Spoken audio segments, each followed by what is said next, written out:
people that are bothering me, which tends to be just a mirror back at us anyways, and then the beliefs that I'm saying are holding me back.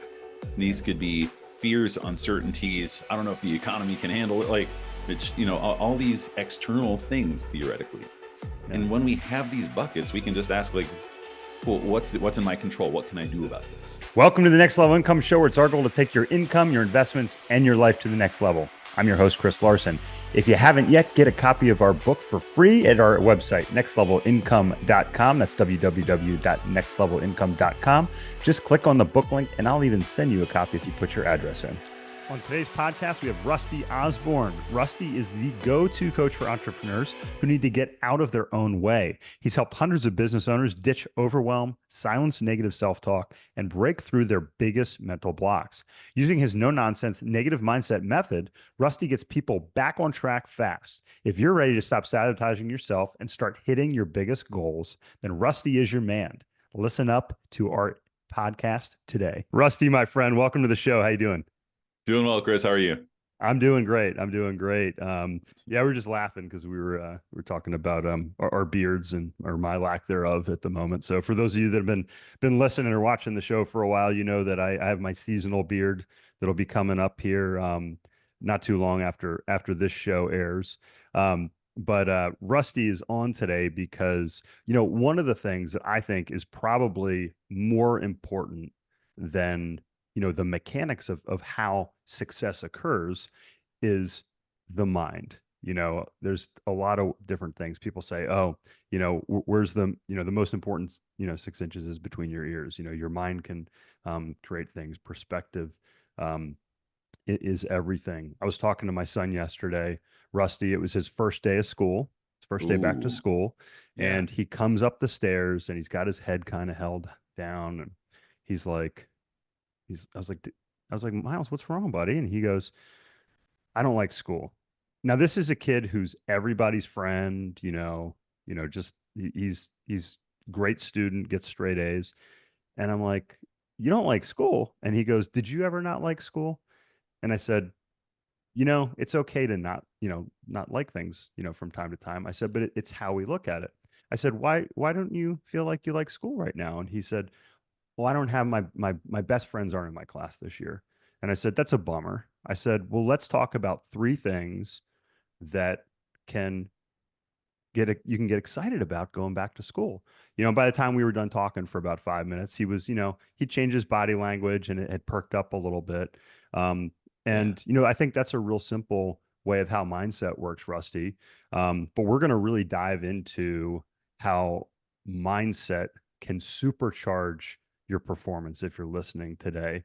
So that's a little anecdote with my son, but we're going to talk about some tips that you can use as a high performer today. But first, Rusty, I'd love for you to share a little bit about your background and how we met down at a mastermind in Mexico, and then we'll dive into the good stuff from there. Definitely. So the current picture of things is I'm helping a lot of entrepreneurs, high performers, really supercharge their success, like you were saying before. And we're diving deep on all these limiting beliefs, all these problems that hide beneath the conscious level. Before that, I met you because I was working with Craig Ballantyne. I was a salesperson for him, which was super fun. One of the things that was so amazing about that time frame was I got to meet and interview hundreds and hundreds of entrepreneurs and successful people. Some very much less on the success scale to some some people that had billions upon billions of dollars, and that helped me see what the difference was in their mindsets and how do they think, how do they act, what are the questions that they're asking to get them where they want to be. Because I also wanted to be successful. I was like, okay, I gotta solve this for myself. I don't want to be poor anymore. And so through that process, I was also learning, how do you actually rewire the brain to adopt the habits, tactics, values, beliefs of successful people to get all of that.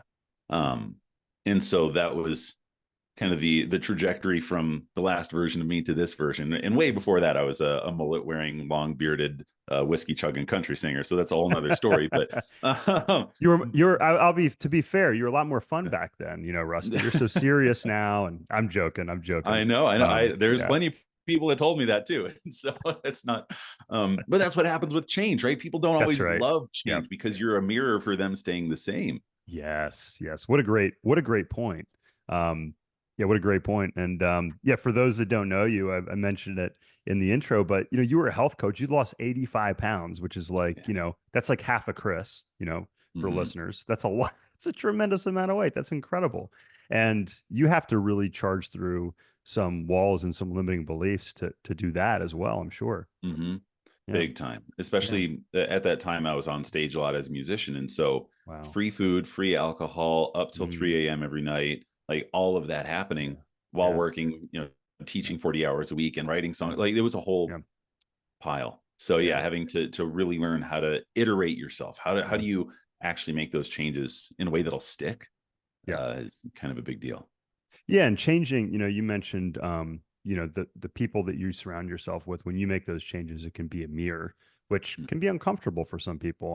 My older son was dealing with a situation where he he actually got into a little bit of trouble at his school this weekend. They woke some kid, they were knocking on doors in the middle of the night, just being idiot teenage kids. And I talked to him about, I said, "Hey, Ethan, you talked about surround yourself with good people." I said, the people you chose to hang out with that night are like crabs in a bucket pulling you down. And I said, do you really want to let them hold you back from your dreams? I said, you've worked really hard for these past 2 weeks. You've, even got, compliments from your advisors and instructors and, your coaches. I said, you were up this morning at 5:45 catching up on your homework and doing a sprint workout with the lacrosse team. And I said, you threw all that away and, 1 5-minute decision. So we're trying to instill those things in children. But Rusty, kind of transitioning here a little bit, my first kind of glimpse into how important mindset is was when I was racing bikes. So I started racing when I was 14. I'm about my older son's age that I was just telling the story about. And I'd raced for about 4 years. I was racing in the senior ranks. I graduated from the junior ranks. I was 18, 19 years old at the time, and I got introduced into visualization, and being able to visualize the outcome you want and how the body and the mind can't always determine from what we think is reality versus actually is reality, and how you could visualize the success you wanted. One of my favorite stories about this is Michael Phelps when he was swimming a couple Olympics ago, and his goggles filled up with water, and he couldn't see, but he knew because in his mind he had visualized the event so many times and he'd swam that distance so many times or swum, it swam or swum, that distance so many times. He knew exactly where he was and he had already visualized himself winning. So all he had to do was move his body through that. And I think a lot of people can relate to that. But as business owners, as high performers, executives, salespeople, like you and I were, we don't always use those same techniques, which is kind of silly, in Mm-hmm. some ways. So share kind of what your experience is working, with these high performers, and are they amenable to this? And, why do you find there's so much value in this at this point? Yeah, I think there's a really fun parallel here that we don't think about very often, right? Yeah. Like you said, when we visualize, the unconscious mind doesn't remember Yeah. real versus imagined. Yeah. And so if we visualize the success that we're going for in a smaller term thing like that, like in a Hmm. race, we Yeah. can really get the mind tuned up for that. Or like before a sales call, okay, I'm going to make sure that I have this kind of energy. I'm going to ask Yeah. this question. I'm going to Yeah. listen really intently. I'm going to make eye contact, right? And Yeah. you can visualize that whole process. The thing that so many of us are doing though is revisualizing all the problems that we've had, Hmm. right? The traumas from our past, the Yeah. things that people wronged Yeah. us with. Yeah. So we're actually still doing that, but getting negative outcomes as a result Yeah. because we're visualizing the wrong things. We're tuning up our brain to see those things that are less helpful. Yeah. And so what a lot of us end up doing is we can leverage those things. Those can be superpowers if we Hmm. can get the right kind of reframe Yeah. around it. If we can go into that visualization, if you go back and think of something that happened that didn't go how you wanted it to, you could re-visualize something in the past going how you did want it to. Yeah. Like if we take that sales call example, oh, Yeah. I bombed that one. Let me go Yeah. and relive it. And what could I have done differently? Let me visualize that same exact call going really well. Hmm. And now you essentially have two memories, one of Yeah. the quote reality and one of the, imagined version, but it still Right. creates those neural networks in your brain Right. Right. that you can Yeah. then use as evidence of success in the future. So you can Yeah. actually have that Yeah. successful rep, Yeah. right? We like to focus so much on the negative so much because we're wired like that as humans. And there's a Yeah. lot of value actually in doing that. And if we can sometimes find, okay, how am I viewing this negatively? And what's the more positive version of that past event? That's one way that we can use these visualizations to actually shift how we show up Yeah. today. Yeah. No, absolutely. There's a couple things in there that my mind went back to, and Mhm. one of the challenges I think is that Malcolm Gladwell in David versus Goliath, I believe. He talks about desirable difficulties. Might be outliers, but regardless, Malcolm Gladwell talks about desirable difficulties. So these are challenges that we faced in our past that give us strength, that give us skill sets that end Yeah. up making us stronger. He talks about people that have dyslexia. He talks about individuals like myself that lost a parent at a young age that have a different way of seeing the world and have a different urgency about them, so long as they're supported. But a bigger part of that, and I'll share a personal story here. I was working about 8 years ago. I started working with a personalized like concierge medical um, doctor, and I'm one of the company's top performers as a sales rep for a decade. I just got recruited to go to another company as a sales director, as a leader, and by all accounts, I was a high performer. And I thought that the kind of my having my brain always on this high energy, kind of always scanning was very beneficial. And during my process, not only did we do blood work and do body scans, but we also did brain mapping, and we also looked at cognitive function in addition to that. And we sit down for the first meeting. I'm like, what's he going to prescribe me? Like, what supplement is he going to put me on? What is he going to recommend? And he sits down. He goes, Chris, you need to meditate. And I was like, I need to meditate. And he's like, yeah. And he shows me all my brain activity. And he goes, yeah, like you're like a sports car that, the engine's just like revving, like from always, your idle is so high. He said, you need to slow it down. I said, yeah, but that's why I'm so good at what I do, because I'm always like on. He goes, that's what you think, but you're wrong. He goes, you actually could be performing at higher level, an even higher level, if you can calm your brain down. So instead of being in that fight or flight state, you're in a calm state where you're able to, take less time. So I had this false belief in my head, of why I was successful.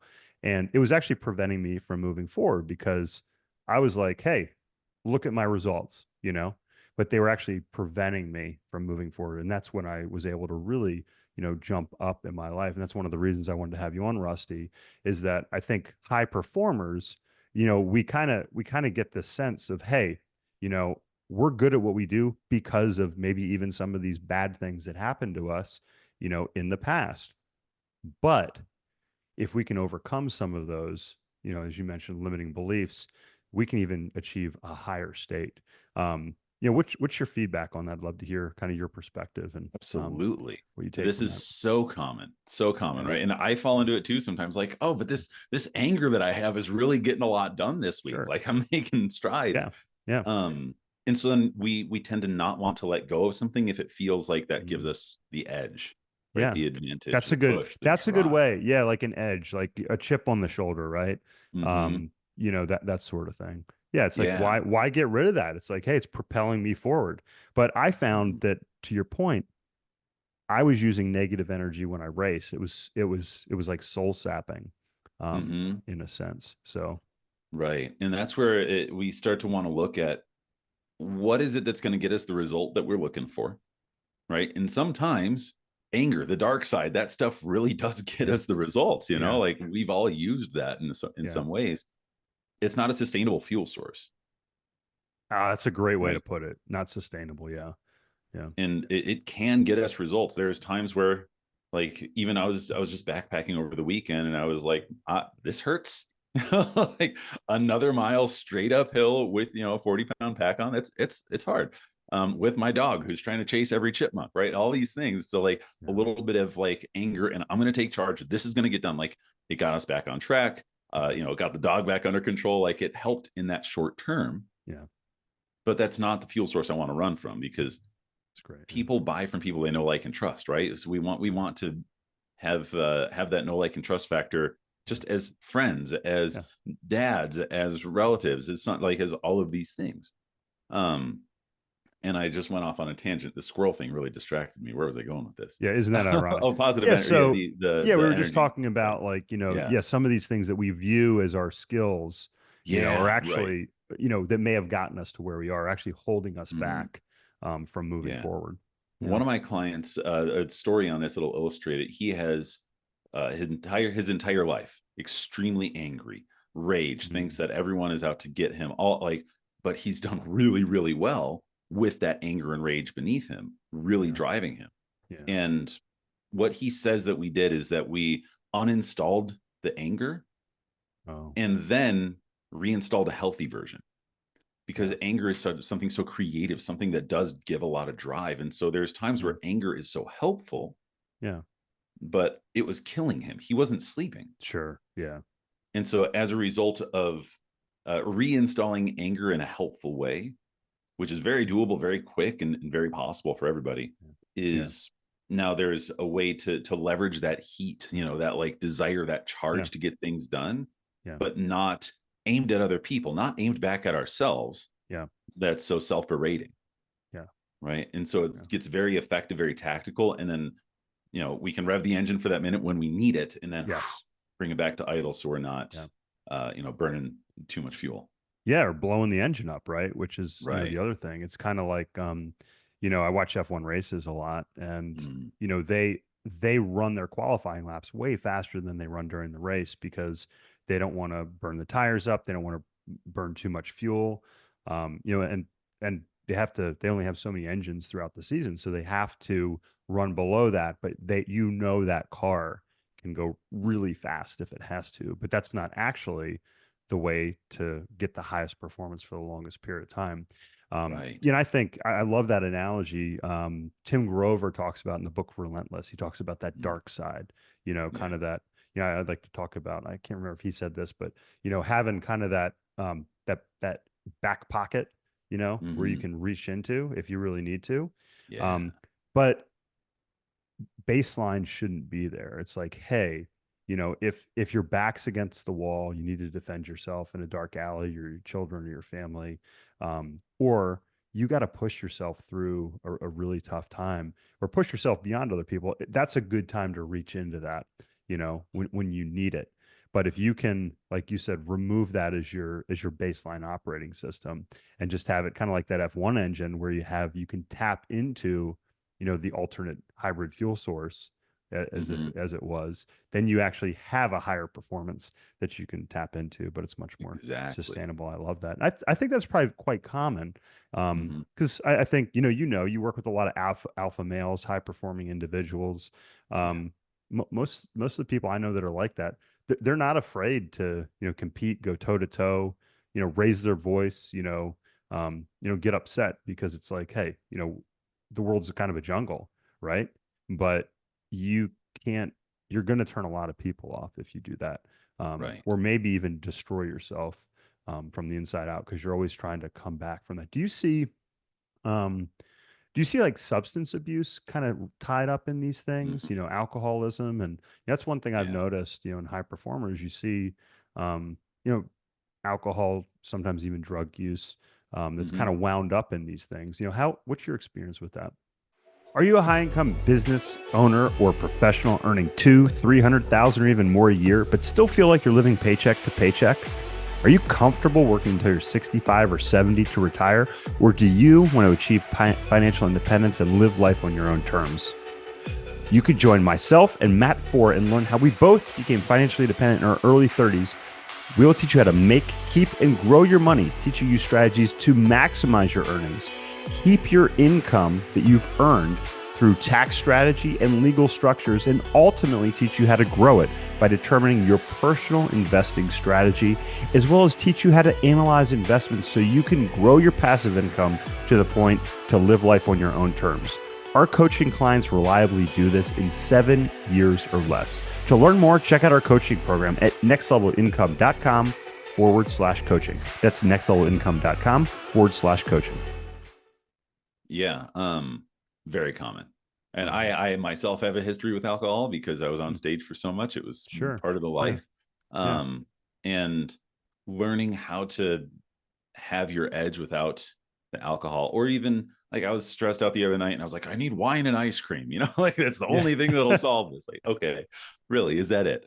That's my wife. Yeah. So just mess with you. Yeah, not that I'm a 45-year-old woman, but it's these are the habits that we get into. It just comes from my past of using food as a soothing, that was my addiction, mainly food and alcohol. But so many of my clients as well have caffeine that they're cranking. They're like, oh, it's not a drug, but they're having 1,000 milligrams a day. Oh, that certainly is a drug. Yeah. Right. I've helped people just by rewiring the things that are making them think they need these substances. I had a client quit cocaine a few weeks ago because it was just a response. He was under so much pressure because he has to perform for the family. He has to perform for the business. It's all on him. It's always all been on him. And then because he believes everything's always on him, he's seeking more ways to put more things on him.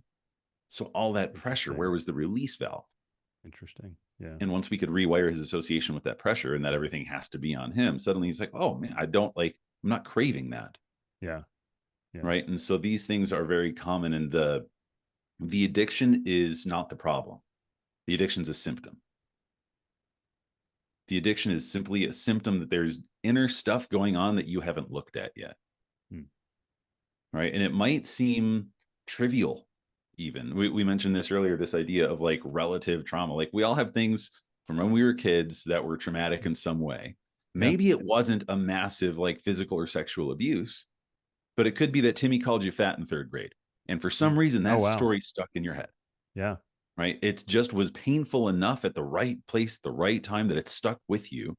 Yeah. And pissed you off. And that might be the thing driving you. Right. So it might seem inconsequential, but there's always a reason for the addiction. Dr. Gabor Mate has a saying, never ask why the addiction, ask why the pain. Interesting. Yeah. No, I love Gabor Mate, however you, what the pronunciation is. Just read a book, Hold On to Your Kids. Which if you're listening, you're a parent out there, it's fantastic because, we have this, actually just somebody said this to me yesterday. One of my family members, oh, your kids get older, like they're naturally going to, associate with other kids.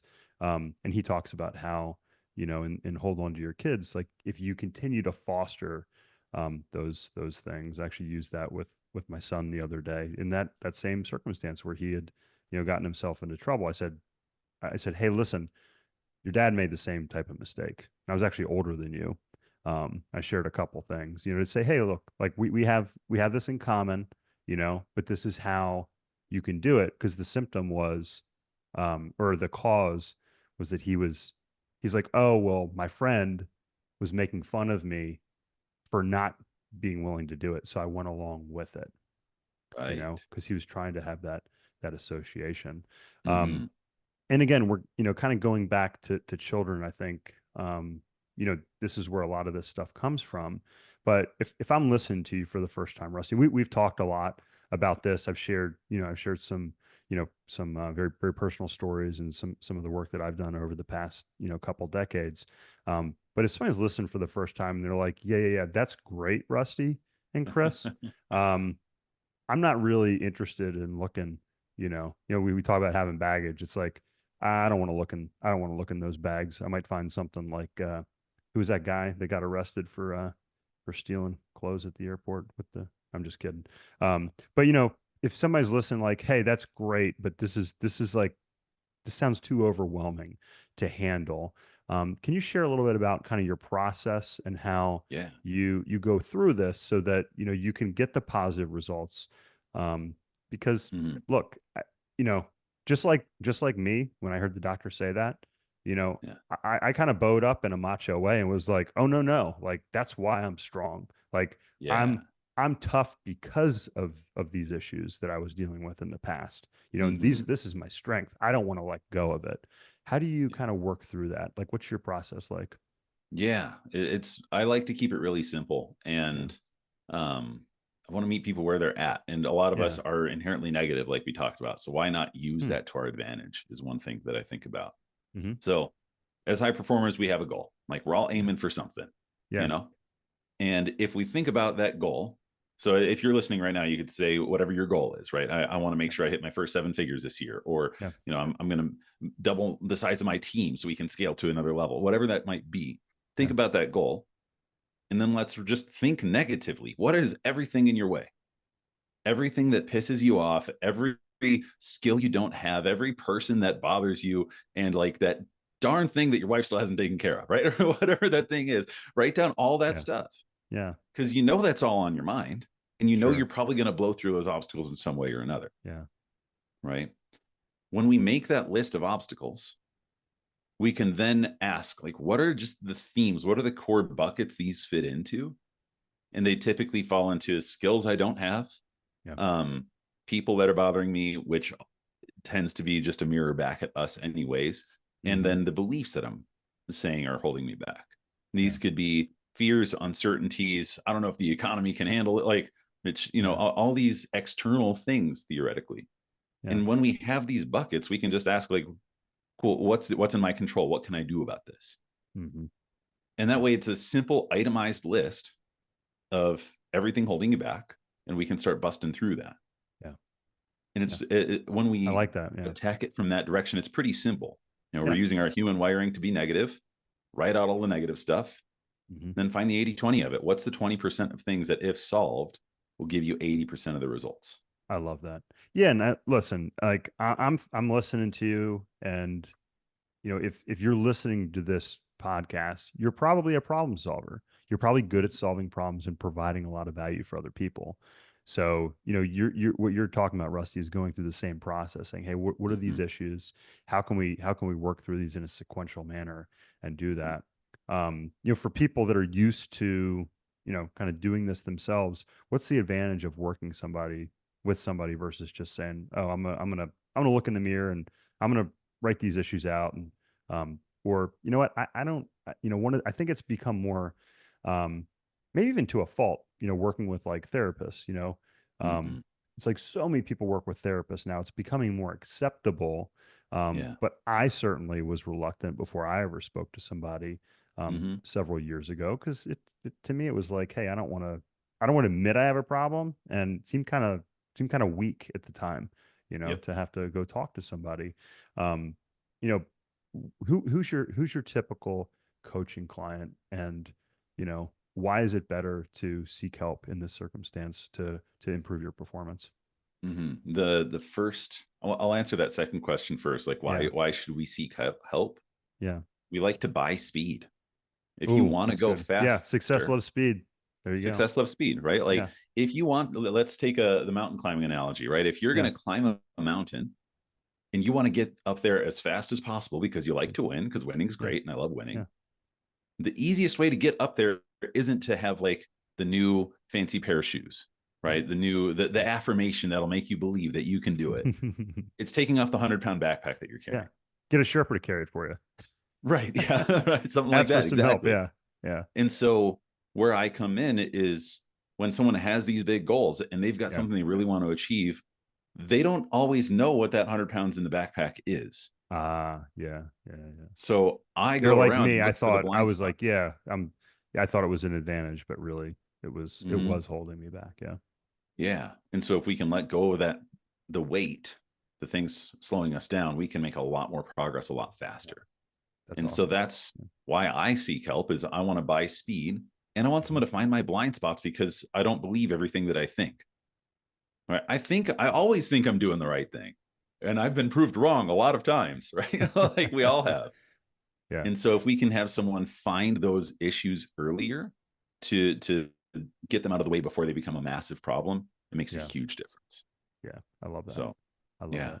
Yeah, and it's look, you've worked with a tremendous number of high performers, Rusty, and that perspective is very valuable.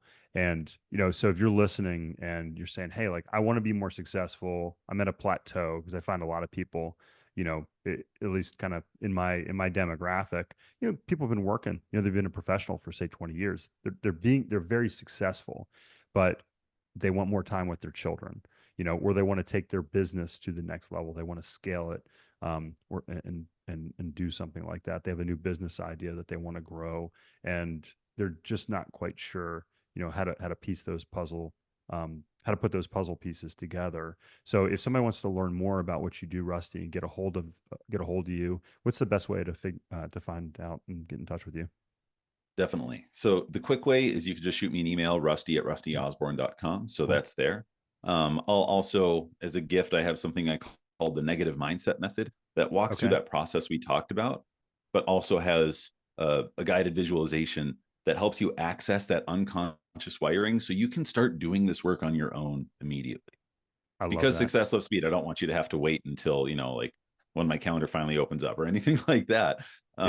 You can have something immediately. So I can make sure that everybody has the link to that. Wonderful. Yeah. And we'll put that in the show notes here. If you're listening today, Rusty, I've always enjoyed our conversations and, going back and forth. I really appreciate you sharing a little bit about your personal background. If you're listening today and you're looking to, as Rusty says, buy some speed, buy some additional success, and go a little bit faster by releasing that weight that you may be consciously, but even more importantly, maybe unconsciously carrying, check him out at rustyosborne.com. Rusty, thank you so much for being with us today. Thanks for having me, Chris. Appreciate it. Hey, Chris here again. I hope you found this episode valuable. Now, I have one more thing to gift you. We have a page for my coaching clients where you can get a free copy of my book, as well as much more from previous guests on the show. Just check out nextlevelincome.com/coaching to get a free copy of my book, audiobook, and much more. I'll send you a copy of my book and cover all the shipping costs as a thank you for listening to the podcast. Also, please like, share, and take just 90 seconds to give us a rating on Apple Podcasts.